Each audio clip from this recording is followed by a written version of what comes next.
शर्मिला साहिबा, फैसल वाडा के साथ आसिफ अली जरदारी साहब की शरीक चेयरमैन है पीपल्स पार्टी के, मुलाकात हुई है। ये मुलाकात किस हवाले से थी? क्या फैसल वाडा पीपल्स पार्टी का हिस्सा बनने जा रहे हैं इंतखाबात से पहले? देखिए, मुलाकातें तो इस इलेक्शन के माहौल में होंगी और बहुत से लोग मिलेंगे, कुछ शमूलियत अख्तियार करेंगे। अभी तो फिलहाल सिर्फ मुलाकात हुई है, लेकिन मुलाकात क्या ये शमूलियत के हवाले से है? क्योंकि उसके बाद हम देखते हैं यूजुअली, अभी वैसे फैसल वाडा किसी जमात का हिस्सा भी नहीं है और बड़ी खुशगवार ये मुलाकात दिखाई दे रही है पिक्चर में भी।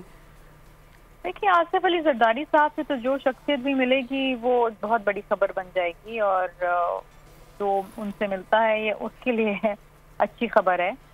लेकिन इस वक्त तो सिर्फ मुलाकात हुई है। से भी ज़रा बताइएगा कि अभी हालिया एक मुलाकात ANP की और पीपल्स पार्टी की और JUI-FE की हुई है। अब खबरें ये भी हैं कि JUI-FE मुस्लिम लीग नून से भी मुलाकातें कर रही है, इत्तेहाद होने जा रहा है। लेकिन इसके बाद चूँकि जब ये वाली मुलाकात हुई तो फिर एक इब्हाम पैदा हो गया कि JUI-FE किससे इत्तेहाद करने जा रही है। क्या आप लोग इरादा रखते हैं JUI-FE से इत्तेहाद करने का खैबर पख्तूनख्वा में? देखिए, इससे अभी ये फैसले CEC के अंदर होंगे। ये अभी प्रीमेच्योर है, अभी तो इलेक्शन के प्रोसेस में हम जा रहे हैं।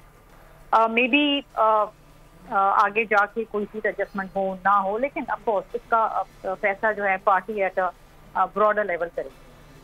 ठीक है शर्मिला साहिबा, बहुत शुक्रिया, आपने वक्त निकाला अपना कीमती और इस हवाले से खबरें थी उनके हवाले से क्लियरेंस थी। शर्मिला साहिबा ये कह रही थी कि जनाब ये जो मुलाकात है अभी ये बड़ी प्री मेच्योर मुलाकात है और इस हवाले से कुछ कहा नहीं जा सकता JUI-FE के हवाले से कि सीट एडजस्टमेंट उनके साथ होगी, इत्तेहाद होगा या नहीं। और फैसल वाडा के हवाले से जो खबरें आ रही थी कि आसिफ अली जरदारी के साथ जो मुलाकात है, क्या ये शमूलियत के हवाले से इस पर उन्होंने कोई ख़ास कोई रद्द-ए-अमल नहीं दिया। वो कहती है ऐसे मुलाकातें होती रहती हैं। सब्सक्राइब करें और बेल दबाएं ताकि कोई खबर रह न जाए।